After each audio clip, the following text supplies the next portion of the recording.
How's it going, sports fans? Thanks for tuning into this episode of the Phil Talk Sports Podcast with myself and Nick Rice. It's almost Thanksgiving time, which means we're about halfway through the NFL season, a little bit over halfway through now. The NBA is getting in full swing. We just finished baseball. Shout out to the Atlanta Braves for conquering the Houston Astros and saving baseball and winning the World Series. More on that later. But as it gets closer to Thanksgiving, the NFL really heats up and it gets to that really exciting time of year. So, Nick, how's it going today? Very, very good. By the next time you see me, I'm going to be about 20 pounds heavier, but enjoy it while we can. It's just a really amazing time of the year. Thanksgiving, Christmas, NFL, NBA, MLB, you name it, we got it covered. So I'm really excited to see it. And just Thanksgiving, man, it's the best time of the year. Have you locked down your turkey bowl plans yet for this year? Not only have I locked it down, I might actually have 2 turkey bowls to play in the same morning. So, okay. There's just so much going on. Yeah, a little Deion Sanders action, 2 different, in the same day. That's right. But, it's awesome, man. It's like the weather's changing and it's just, you get that feel. It's like, I want to sit down all Thursday and just watch back to back Thanksgiving games. It should be a blast. Yeah, here in Florida, we already got our fake winter where it drops to 60 for a week and you're like, all right, this is going to be great. Then it pops back up to 75, 80, but it should cool back down again more this weekend too. So definitely looking forward to that turkey bowl and all this stuff. Not that the games on Thanksgiving are super great this year, but it's still football and you're still going to watch.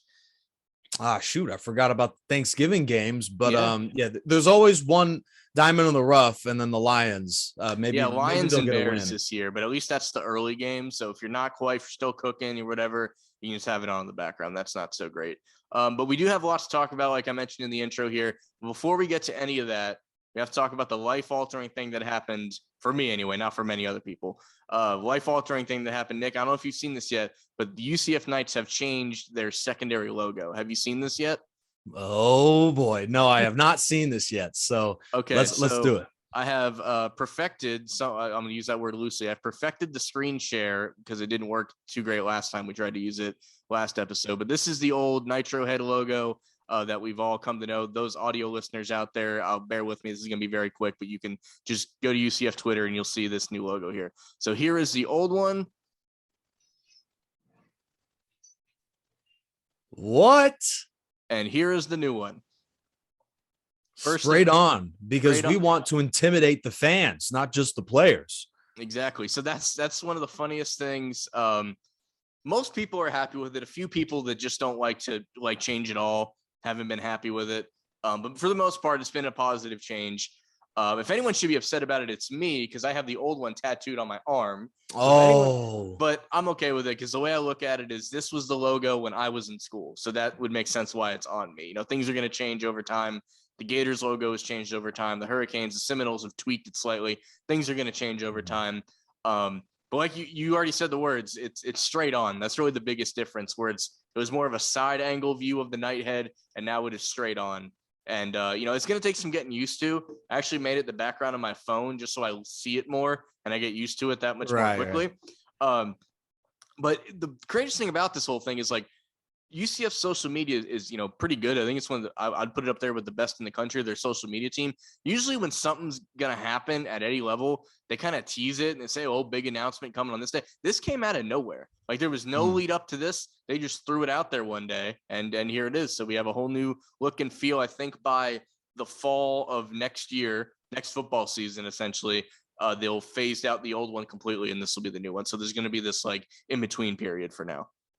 By the way, Chargers social media is the best. There is no NFL team safe from the Chargers social media. But when it comes to the secondary logos, you're the college football extraordinaire. So maybe you could tell me, is that a common thing across the NCAA to have teams with 2 logos? Well, I would say so, because the average, the first one is the one behind me, where it's usually just the letters that represent the school, right? And then the secondary logo will be whatever the character is. So San Diego State, for example, they have, the SDS with the bow through the middle. Right. Yeah. And then there's one of the actual Aztec, so that'd be the difference. Or you look at TCU. Frog, and then it has the script letter. And then you got FSU, UF, Fair Miami. Enough. They all have a letter based one and then a character based one. So that's what makes it the secondary logo, I guess. Yeah, you're the extraordinaire. I'm not. But that's interesting. You know, it seems like today's day and age, there's so many teams changing their logos, and the Lakers are changing their stadium name, but that's We'll get to another that. topic for another day. But we'll get to that. yeah. Yeah, so interesting to me. I love both of them. Personally, if I had to choose, I think the one you had before was fine, but that one still works, and it's scary. It's nobody scary was ever like claiming for like, oh, we need a change here. But I think it'll be fine. It's funny. So I have a good friend of mine who works in graphic design. She lives in DC, or did live in DC, working for this company. She's now moved back to Florida, still work for the same company. And I sent it to her, and I'm like, out of your expertise in graphic design, what is your opinion of this brand design? And all she had to say was, I think somebody's got spent a lot of money just for someone to say, what if you look directly at us? Because that's really the biggest change, I guess. How much money was put into that? That's a great and point. the hours of meetings that were spent too. That's the other thing I wonder too.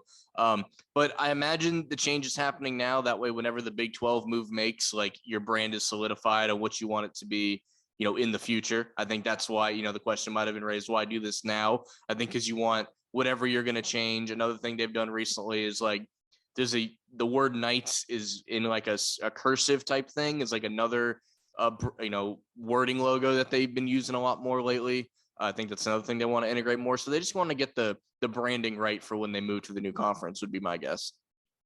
That's a great point. Let's just change the look so that way we're ready for a new era. So we'll see how Houston handles it, and we'll see how these other schools handle it. Yeah, that's what I'm wondering. I don't know if maybe Cincinnati is due for a little bit of a facelift with their, what I call the Chick-fil-A logo that they have currently. Maybe they want to tweak something. Maybe this will get the ball rolling.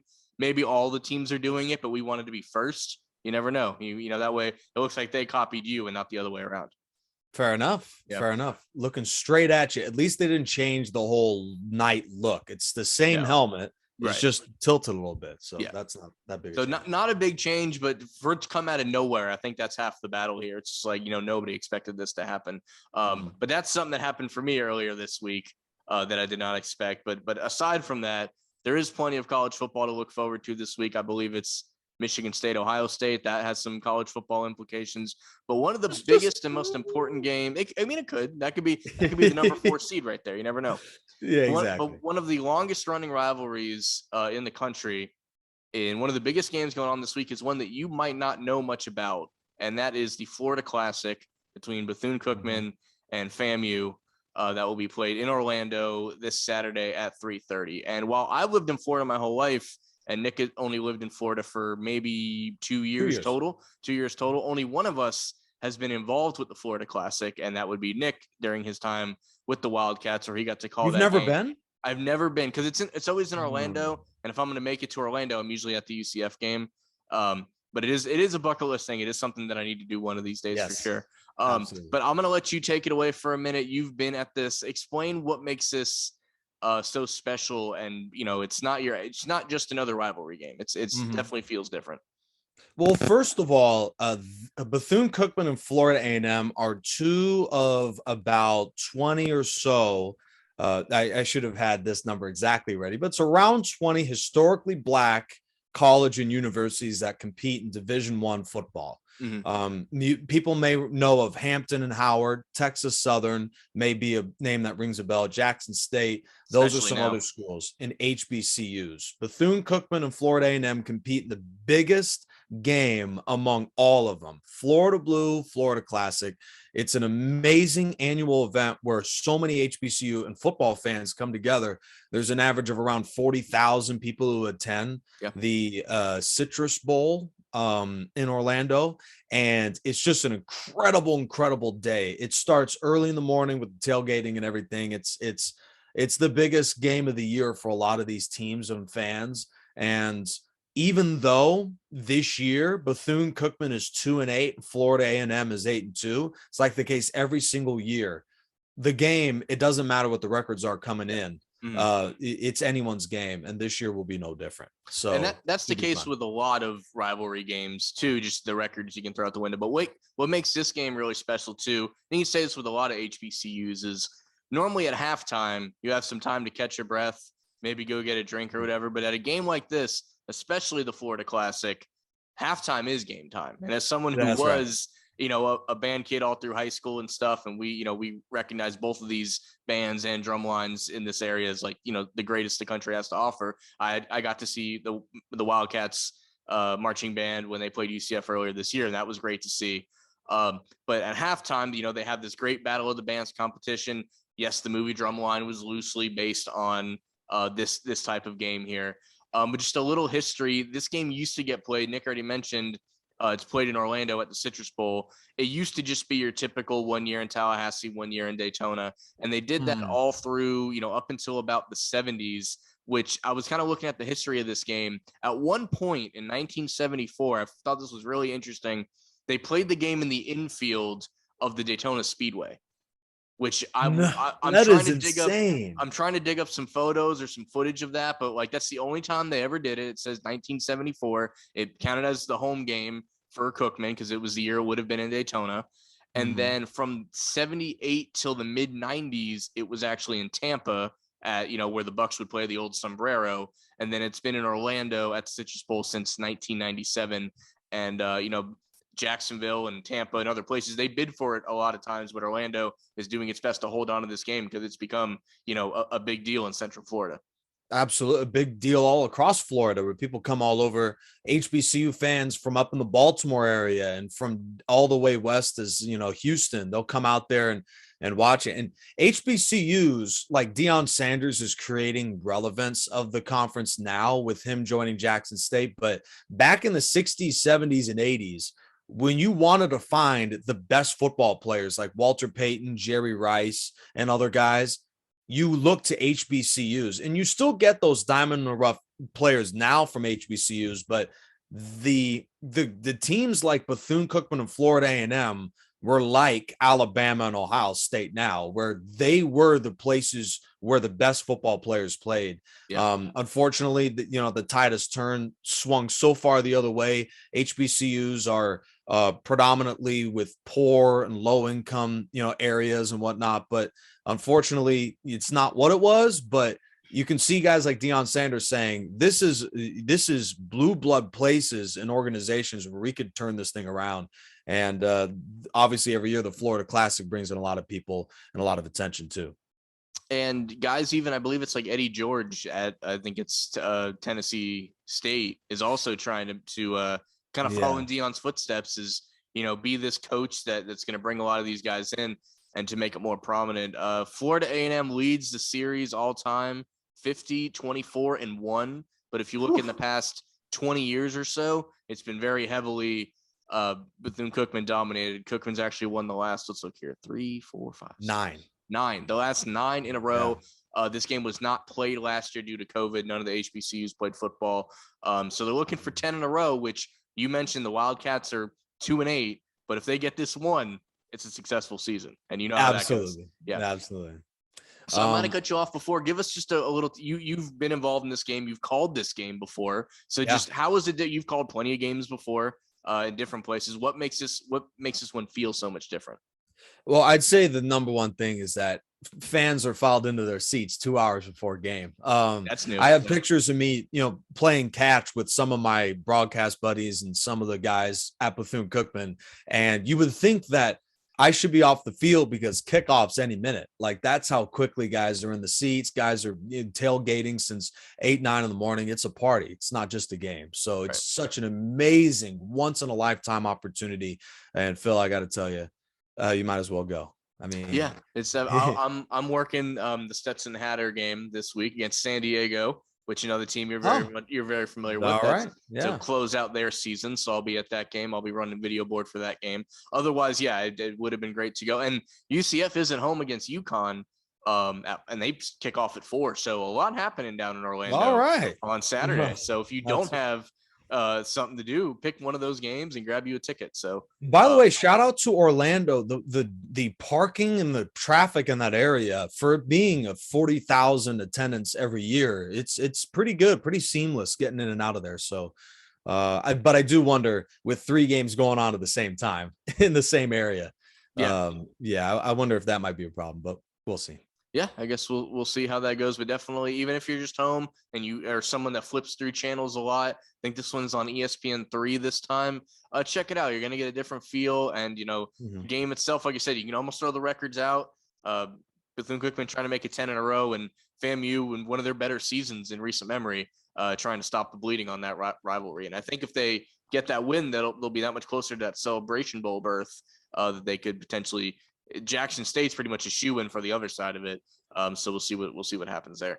Right. Yeah. Celebration Bowl. There's two conferences for the HBCUs, and the conference champion of the SWAC and the MEAC compete in the Celebration Bowl. But I think everybody who's involved with the HBCUs would say this is the best game of the year, Florida Classic.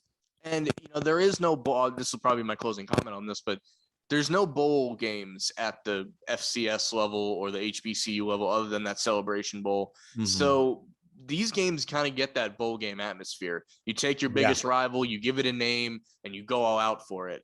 And if you're not going to have traditional bowl games at this level, they've kind of turned them into their own bowl games. And I think that's the best way I would describe it, because there's other ones like, A&T against like Alcorn and stuff. Like there's similar versions of these, but this is the best. This is the big one. Yeah, for sure. So it's like a bowl game in the middle of the season. Is the best way I'd put it. And by bowl game, we're talking Rose Bowl, we're talking Fiesta Bowl. We're not talking Bahamas Bowl or the Panda Express Bowl. No, we're talking about the big ones. Yeah.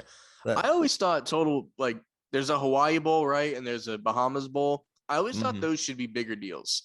Because if you get to go to Hawaii to play football, that should be cool. You should be look forward to that. Same with the Bahamas. I don't know why that one's ever considered. I get what you're saying, but like those should be considered higher ups, in my opinion. Like if you got to go to Hawaii to play football, you'd be pretty jazzed about it, I would think. Well, it's whole, for the guys coming in, oh my gosh, get to go to Hawaii and Bahamas. But I'm sure for a lot of people who live there, it's like, I want to go to the beach again, interrupting my Saturday. Mm-hmm. Yeah, that's true. But if I'm a player, I'd be pretty hyped. Right. Still a little more talk about some college football stuff, things to look forward to this week. I think I mentioned, so we got Arkansas and Alabama. Arkansas is ranked. We'll see what happens with that. Obviously, Alabama, not a clear path to the playoff. They don't really control their own destiny. Not that stopped them in the past. But that one loss, obviously, if they lose to Georgia in the SEC championship game, I think even the most homers of college football committee members, it would be hard to put Bama. And granted, it's happened before. They've made it without winning their division. So somebody might put them in with 2 losses and no conference championship, though. I would hate to see it, but it could happen. To me, if they run the rest of the regular season table and then lose close to Georgia, you could maybe, I think if you're the playoff panel, maybe they might think about it. But if they lose to Arkansas or Auburn, I like Bama, but I'd put them out. We can go through the college football things, but I got a cool topic before we transition. Sure. About one of the best kickers in the history of college football. Have you heard of Matt Ariza? I sure have. The floor is yours. The Ray Guy Award. Yeah, the floor is yours. Hit me, my man. So if he is in the NFL right now, he would have the best punting average in the league. We'll start from the beginning. Say his name and what school he's at and give us the whole rundown. All right. Matt Ariza at number 19 in the college football playoff. Number 19, San Diego State.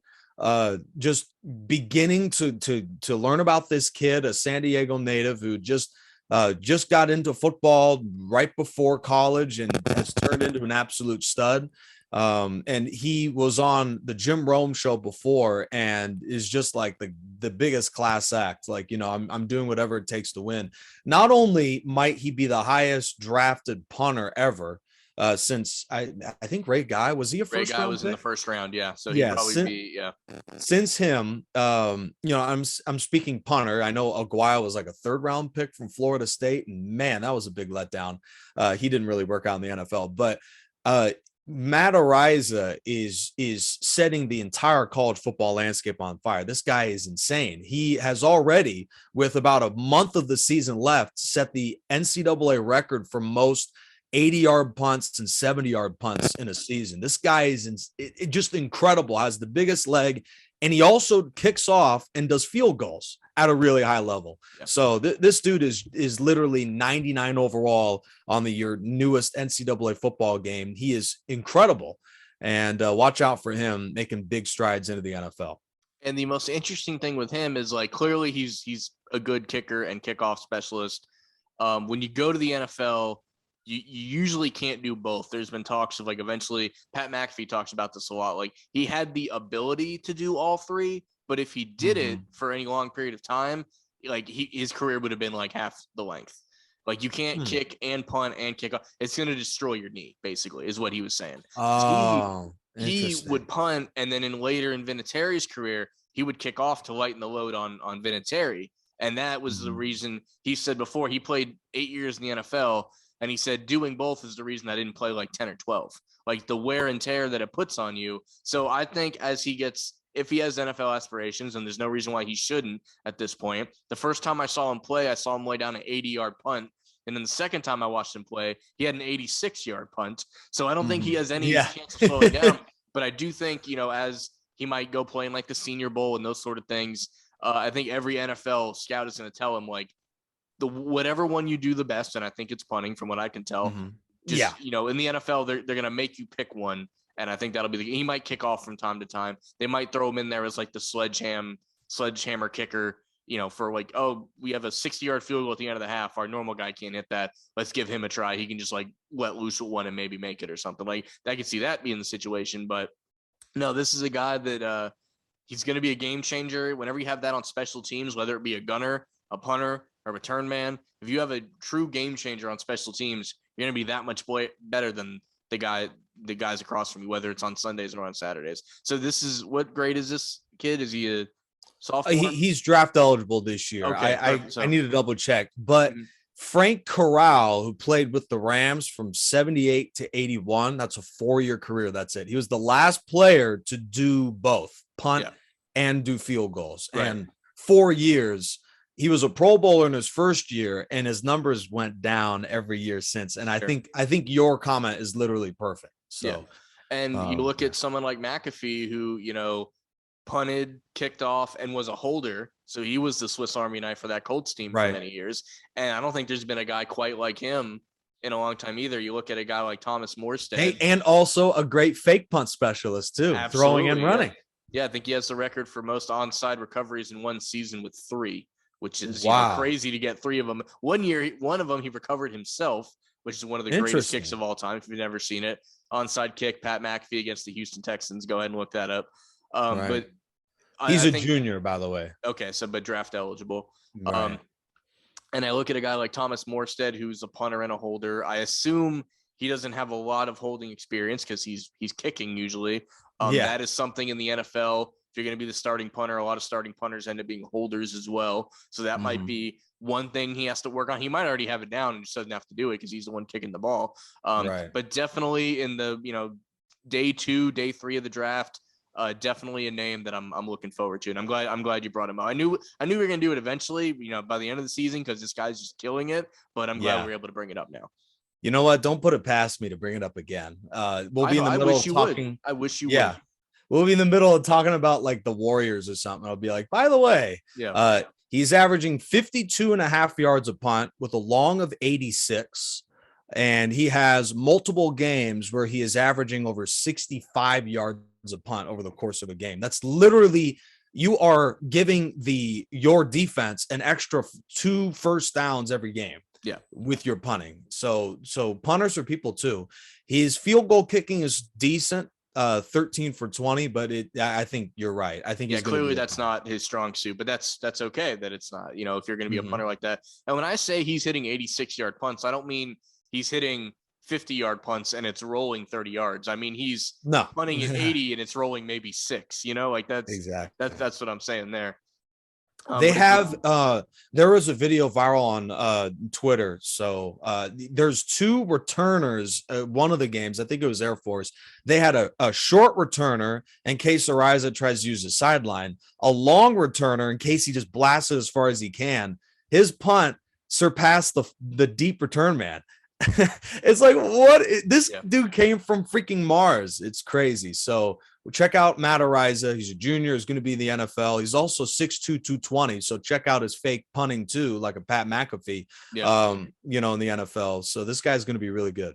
Always great when we can shed some light on the brand, for any reason at all. So definitely look out for him. Another thing I wanted to bring up in college football, this kind of brings us back down to reality. That was a good story. This is going to be a slightly more depressing story, but I've noticed more and more schools are releasing their coach, firing their coach, let's call it what it is, in the middle of the season.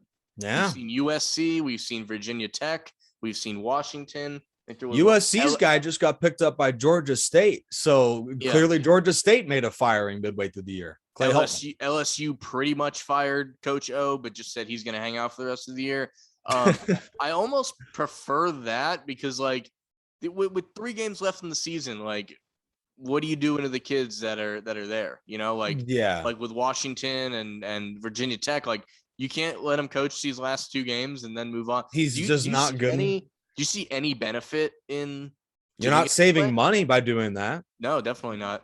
You're not. That can't help recruiting. That can't help your team win unless it's somehow this isn't college football, but somehow the Raiders are better without John Gruden. That doesn't make any sense. But literally, that's a rare exception where a team responds well to a coach being fired. Like, that's the guy that in college, I think it would be even less likely because you join the school in large part because you love the coach. I mean, obviously there's more that goes into it, but to see that guy fired midway through the season, it's like, I mean, you know, crazy. So yeah, I don't understand. I don't see why you would do that. And it's not like you can get a head start on the coaching hire because guess what? The guy you want to hire, he's probably good. So his team's still in the mix of it. So he's in the middle of coaching his damn team in the middle of the season. So it's not like you're going to get ahead. You mentioned the Raiders too. I just want to throw this out there before anybody else does. Doug Peterson, next coach of the Las Vegas Raiders. I'm just going to throw that out there right now. Great pick. I think Peterson deserves a shot. Since was it after the Florida game when or Kentucky? I forget when Ed Orgeron was told. You said 3 weeks ago, right? 3 or 4, yeah, something. 3 or 4. So the last 3 games, they lost to Ole Miss, they lost to Alabama, and they lost to Arkansas. That's LSU the last 3 games. I think it was after the Mississippi State game, and then they went out and they beat Florida, I think, is what happened. Okay, they lost. Yeah. So before then, they beat Florida, but the week before that, they lost to Kentucky. The week before that, they lost to Auburn. Yeah. So basically, 1-5 since you made that choice. One of those games they announced it, and then they come out and beat Florida, and they've lost, you know, every game since or whatever. And you know, I don't. Out of these jobs, we'll wrap this part up with this: USC, Virginia Tech, Washington, LSU. What do you think's the best job out of those? If you had your pick of the litter there, everybody's gonna love saying USC, but I'll go LSU. I'll go LSU. SEC, that area, New Orleans area. And I think Washington's a better job than people think because the people like the West Coast side, like Washington is like the LSU of the West. Like they have that many people that have been there. They have like, you know, they play well enough in that side of the country. But none of those are bad. Virginia Tech's seen better days, but I think the right guy could turn that around. And a very winnable ACC right now. Now might be the time to start moving things around. Right. We'll jump to the NFL now here a bit. I already mentioned I'm going to call my shot Doug Peterson to the Raiders at the end of the year here. But we're just over the halfway point. And where's my man Eric Bieniemy going to go? Like, this dude has been on so many different short lists. He has been linked to the Raiders as well. That is another guy that's been happening too. So I can see it being either of those guys. But I guess it really depends who else fires, you know, their coach right now. The Raiders are the only ones. At the moment, it looks like Jacksonville is going to hold on to Urban Meyer. I think if they were going to get rid of the guy, they would have done it by now. So that's another situation. But now they're winning games. Yeah. Not a lot, but enough. Not a lot, but enough, I guess. But yeah, we're at, you know, just over the halfway point of the NFL season here. What's been your biggest surprise at the halfway mark?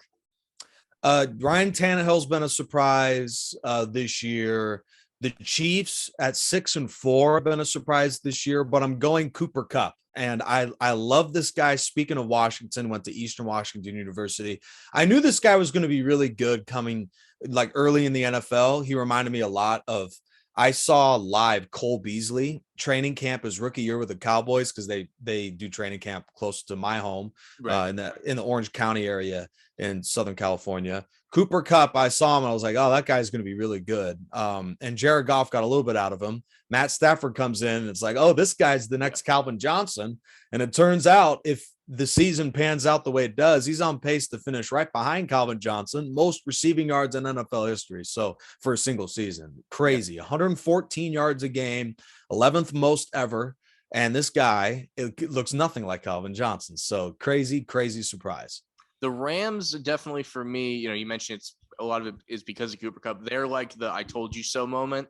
Once they got Stafford, I'm like, that's going to be a difference maker. Obviously, to me, the Cardinals, I didn't expect them to live up to the hype. They sign all these guys and it never works out the way it's supposed to. And the Rams are out here like they have vendetta against every draft pick they could potentially have. And they're just going to trade them all away for guys like Odell Beckham and stuff. Hopefully that doesn't, harpoon their entire season as we saw last week or whatever. But up until now, the Rams have looked good. Let's hope they can overcome that. Right. Let's see, what's another good one here. I'm surprised you mentioned Tannehill. I'm just going to give it to the Titans in general, the way that they've been able to play without Derrick Henry. Because I figured once that was over, they were going to just torpedo down and the Colts were going to steal that division. And, they're borderline, a playoff team if things keep up the way they're going. But the Titans to be able to keep pace in a winnable division, let's not get crazy here. I'm also not pleasantly, but surprised that the Patriots have rebounded the way they have this year.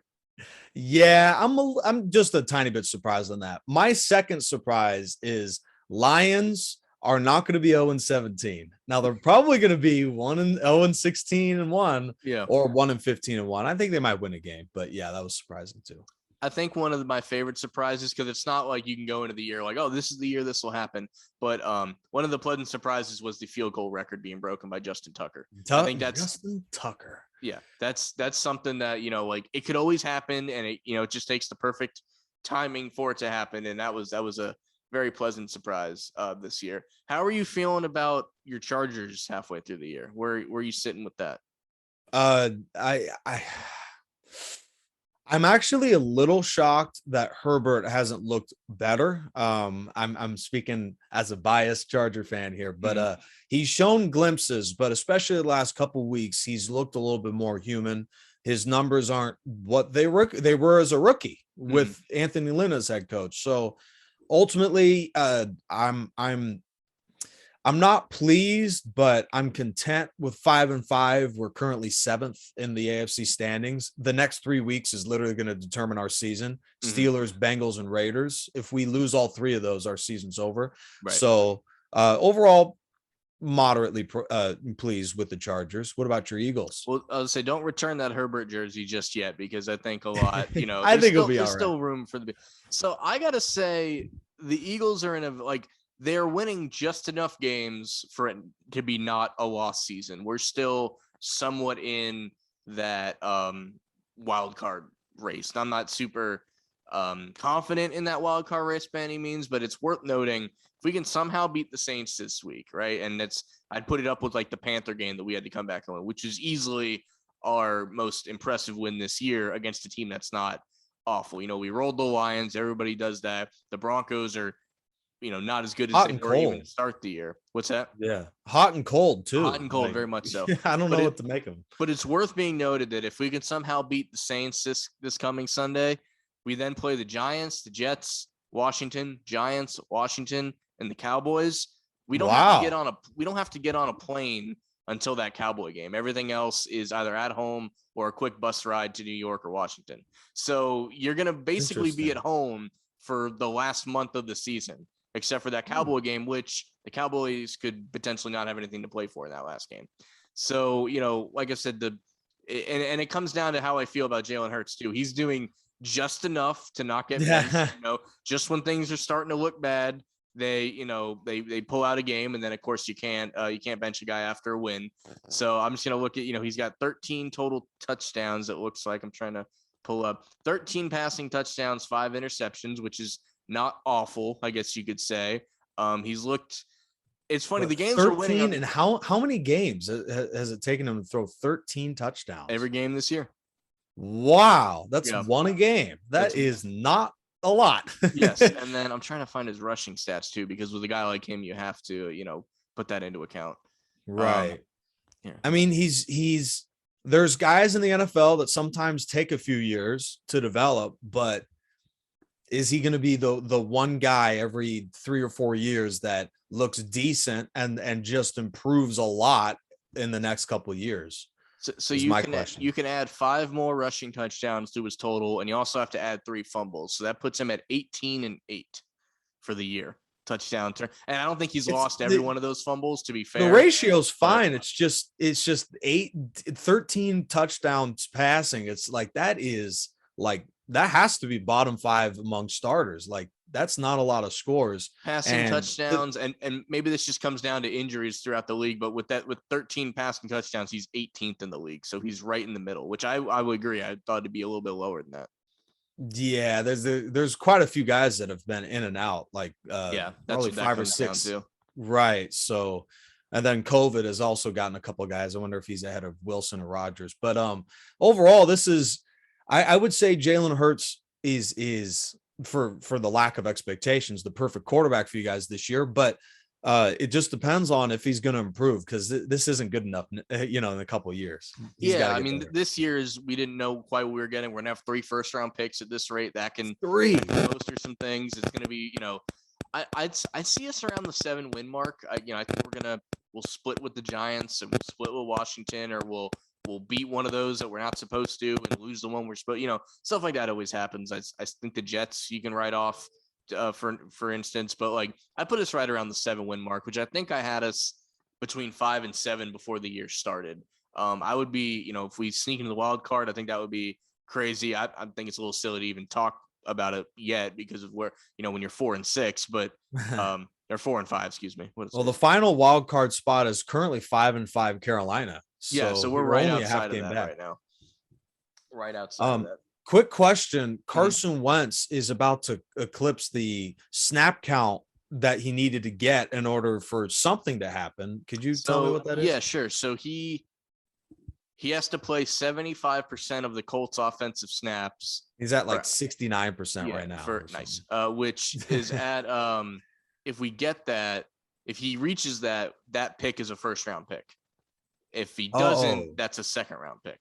For you guys or for Indy? For us, the pick they traded to us. Okay, if he basically plays, if he's healthy enough to play the whole year, it's a first round pick. If he's not, it's a second. So every snap that Carson Wentz takes still benefits the Eagles in some way. Which Carson Wentz still wins every snap. Don't get hurt. Yeah, but they're in the thick of things too in the AFC. So there's no reason. It's not like if they were 4 and 6 and they were out of it, maybe they would sit them just to keep their first round, but they're not in that situation.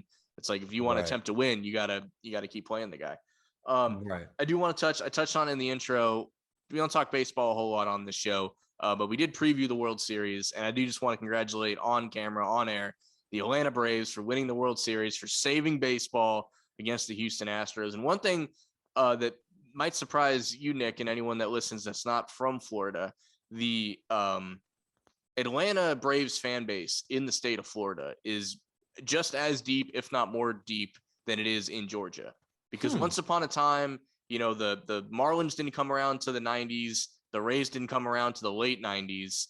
And we didn't have pro baseball in Florida. So the closest team was the Braves.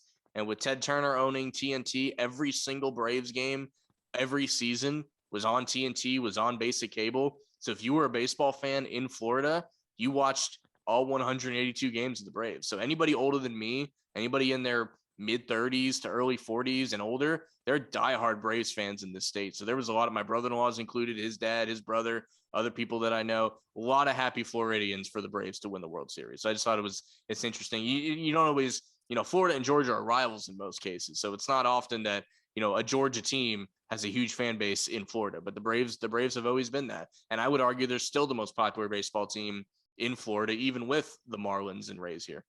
Mm-hmm. Yeah, I mean, for folks in Southern California, it's the exact same thing as so many Rams and Raiders fans here in Southern California. It's like that's the grandfathered in team to root for. So really, really cool to actually learn that. I learned something today. Yeah. Hey, well, if you didn't like the show, you can at least say you learned something. That's right. Was it that way with the Rams even when they were in St. Louis? Was there old heads that were still Rams Yes. fans? Cool. Yes. Yeah, see, I didn't know that. I figured there'd be some, but I didn't know, how deep that went, of course. And Right. we recently also learned, to wrap up the baseball talk a little bit. If you want to take this one, we learned who the MVPs were for the year. Mm-hmm. So Shohei Ohtani, according to some pundits on big time media, apparently we're not big time enough because we don't say crazy things like Shohei Ohtani had the greatest individual season of all time.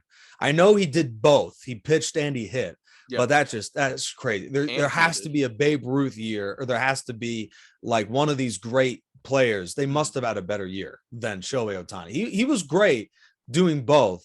But yeah, and he played the outfield at times too. We can't discredit that. He did. Right. I mean, don't get me wrong. Yeah.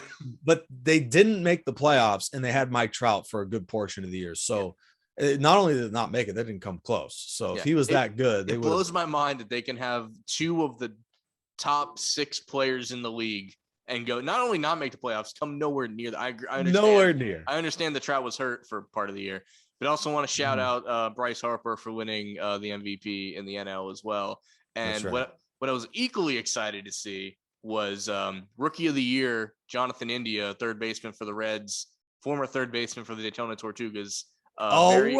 Very excited to see that one. Early on in my time with the Tugas, we did a mic'd up segment with Jonathan India for batting practice, and I got to follow him around with a camera all practice. And I've retweeted that recently. If you guys scroll on my timeline, it was posted originally on the Tortugas Twitter account, but yeah, great dude, funny to be around. He was wearing, I remember in the video, he had Monstar socks like from Space Jam, and he's just like blasting these balls in BP, and he's like, yeah, this is why I'm doing so well. I got the Monstar socks on. And he's just a funny dude, and it was great to see. A lot of former Tugas made it to the show in the past year and a half, basically since COVID has happened.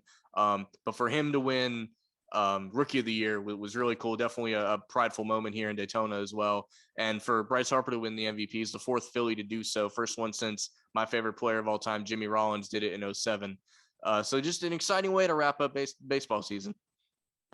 Well, he wouldn't have won if it wasn't for the Daytona Tortugas and everything involved. And maybe you had something to do with him winning it. That is so cool to see him pull that off. There's no dream big enough for a guy who goes to the minors and then wins it all. That's really, really cool. And we've talked about this in the past, but due to the COVID year, and I'm sure the Tortugas aren't the only guys that had this situation, but we had guys go straight from single A to the majors because, the other minor leagues didn't play. So they never got to play in double and triple, and the Reds bring them up and they do well. Guys like Tyler Stevenson and Jose Garcia and other people that have just played great, and it's cool to see. And I'm always going to be a Phillies fan, but I will follow the Reds because the more years I work in Daytona, the more of these guys I'll have seen play. So they're easily my second team, and any success they have, I'm just as happy for as well.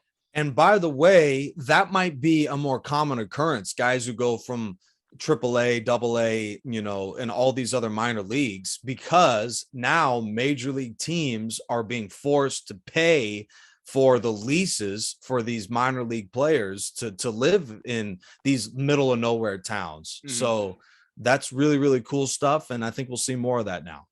Yeah. Before you have minor league guys literally Airbnb-ing in strangers' houses for 6 months. Yeah. Like, to think that you have a major league dream, but I don't know if I can pay this month's rent is just crazy to me. So definitely. Yeah. So they seem to, maybe slowly, but they do seem to be working to make that better for all involved. And that's definitely great to see. Right. We are starting a new trend here. We're going to end every show with just a thought-provoking topic that I'm going to tweet out before we record. And, you can tweet in and we'll read yours too. And we'll give our answer. Before we get to that, any NBA stuff worth noting before we get into our closing topic? Don't judge NBA much at all until Christmas, because if the playoffs were to start today, the Warriors would be the 1 seed. The Lakers would probably be out of the playoffs. I would argue that LeBron comes back, that gap's going to close a little bit. The Nets are not good. The Bucks are not good. Apparently, Philly's struggling right now. No need to judge too much before Christmas. That's really when the season starts. the funniest thing about it to me is that, you know, the Lakers have played like 16 games, and I think LeBron's played like 4 of them or something like Six that. of them, 6 of Okay, 16. Yeah. sorry. And I think he injured his butt. That's why he missed a couple of the games. Now it's like a hammy. Some jokes just write themselves, I guess. But speaking That's of it. jokes that write themselves, crypto.com arena. Oh, You want to come talk what on, this is man. about? The LA I thought we get over arena is no longer going to be Staples Center, which it's been for 20 years, and at one point had a lifetime agreement that they decided to sell during the pandemic for whatever reason. But I don't know. Do you have any more information? Hey, on I got a theory, a conspiracy theory about why they're no longer the partner of that arena, and because nobody goes to Staples. not Staples Center, but Staples the store. That's my crazy outlandish theory. Not that everyone goes to crypto.com, but I had this come up the other day. Like, for the longest time, like, yes, it's been Staples Center, and that's the name of it. It's been the name for a long time. My brain does not connect Staples Center with the office supply store Staples. Yeah. And it never has. So maybe they've realized that, not. like, I don't know, like, there's very few, like the Citrus Bowl. I always call it the Citrus Bowl, but currently its name is Camping World Stadium, right? And I've never walked in a Camping World. It's basically like a Home Depot type, or a Dick's Sporting Goods. It's basically like one of those places. And I've never even been to one of those. So, like, when I hear Camping World Stadium, I don't think of the building that you walk into. And I'm sure there's Lincoln Financial Field in Philadelphia. Like, everyone that goes to Eagles games every week, they don't have their 401k through Lincoln Financial. Sometimes the name just like rolls off the tongue and you stick with it. Yeah. And that's Staples Center. And that's what Staples Center is. So it has nothing to do with the big box, I'm going to go in and buy a printer place. It's just been the name forever. And crypto, they'll crypto.com. It can't even be Crypto Arena because that sounds a little better. People are already trying to come up with nicknames like, oh, it's the C. And I'm like, well, that's stupid. The Crip. That sounds super ghetto. I don't think you can do that in California because you're going to isolate another half of your potential fans. But that is interesting. That might be the biggest news in the NBA right now. Right. You have the Smoothie King Arena in New Orleans. I like that one. That's funny. That's another crazy one.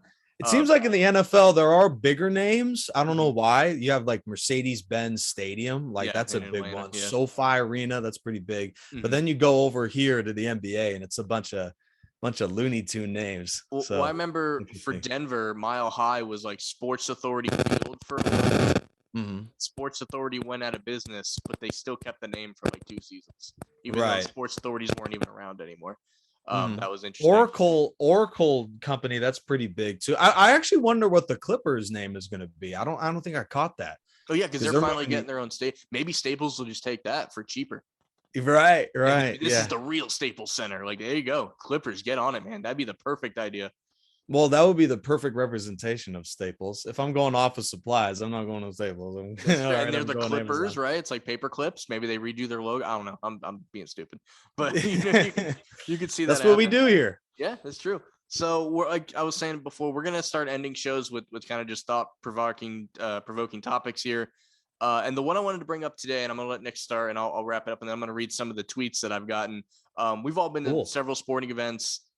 Different sports, different times, different eras. If you want to name, I'm going to say around 5. Let's just say 5. Top 5 athletes you've seen play live. And let's let you take it away. We're going to start right there. I'll end with my top one, but I've seen LaDainian Tomlinson. I've seen Mike Trout.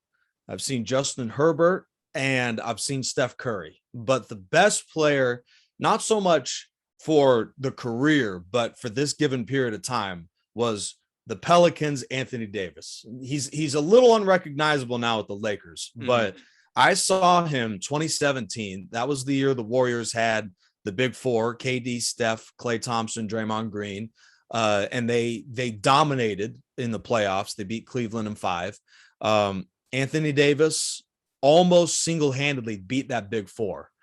I think they had Drew Holiday at the time, but I was coming home from Florida and I swung on by. It wasn't Smoothie King at the time. It was whatever it was before. And I saw Anthony Davis go wild, 10 for 14, 28 points, and nearly beat him single-handedly. They lost by 4.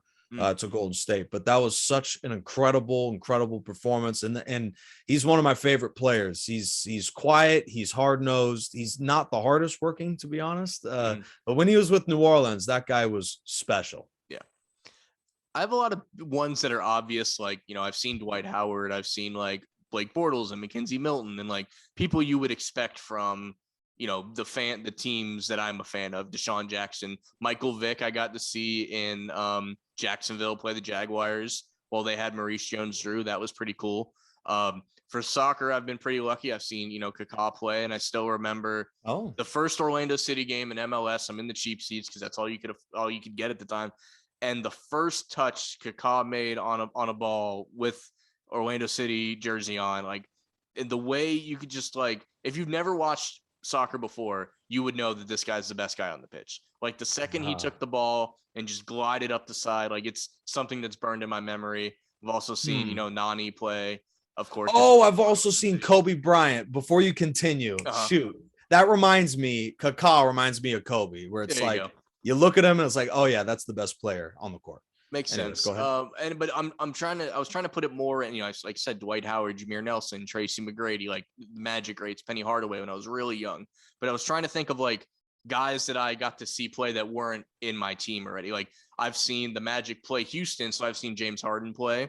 I saw Carmelo Anthony when he was with the Nuggets, which I'd still say is his prime, would be another good example. And then like when you look in I gotta, when it comes to wrestling, you name it, John Cena, The Undertaker, Shawn Michaels, Jeff Hardy, newer, go to AEW now. So Cody Rhodes, the Lucha Bros and things like that. Some of the greatest guys. But I think the person that Sting too, he's up there with like, can't believe I'm seeing this person in person. But I think one of the, like, I'm lucky to see this person is probably Kaká. Like, granted, he's later in his career, but I mean, it's everything he's accomplished, and for him to be like right in front of your face. And I've seen him several times, seen him score goals and stuff back when he was still playing with us. So he might have to be the number one guy. I'm going to read out some of the tweets. I got like 3 of them here. Start with Kramer of the Jags cast. He starts heavy with some MLB guys. He's got Derek Jeter, A-Rod, Albert Pujols, Chipper Jones, Aaron Judge, Mike Piazza. In the NFL, granted, he is a Jaguar fan, so obviously Maurice Jones-Drew.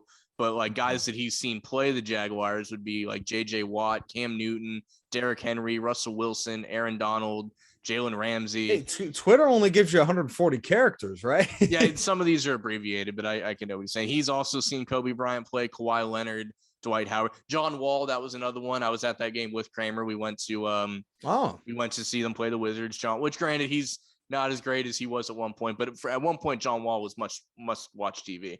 And I don't think I saw a young Joel Embiid before the team was really good, so like I don't know if that really counts, but in the early process years of the Sixers, I think I've seen the process never got him to the finals, but anyways. Yeah. I think I want to say I've seen Allen Iverson in Denver when he was with Carmelo. I think that same game that I saw, I want to say he was there because that was like 2 birds with 1 stone. The young professor chiming in, he's also started with baseball. Albert Pujols, Derek Jeter, A-Rod, David Wright. Then he jumps to wrestling because, he's a ring announcer, so it makes sense. Shawn Michaels, The Undertaker, Daniel Bryan, CM Punk, Lucha Bros. I think I can say I've seen all the people he's saying to. Prayers for KZ and DG. It's a UCF Twitter account. He mentions Alex Ovechkin. I've never been to a hockey game, so I have no hockey guys yet. I do plan to go to one at some point. But I appreciate it. Next time I'll tweet this out earlier. I tweeted this out like right as we started recording. So whenever we come up with the next topic, I'll definitely throw that out there. But thank you guys for tweeting into this. We're going to make this a new thing so I can get a little more interaction with some people on Twitter about things. But I think this was a great one to start. And I want to thank you guys for listening. Thank you, Nick, for being here. Enjoy the week of college football. Enjoy the Florida Classic. Check it out if you haven't. It's a great game. And we'll see you guys next time.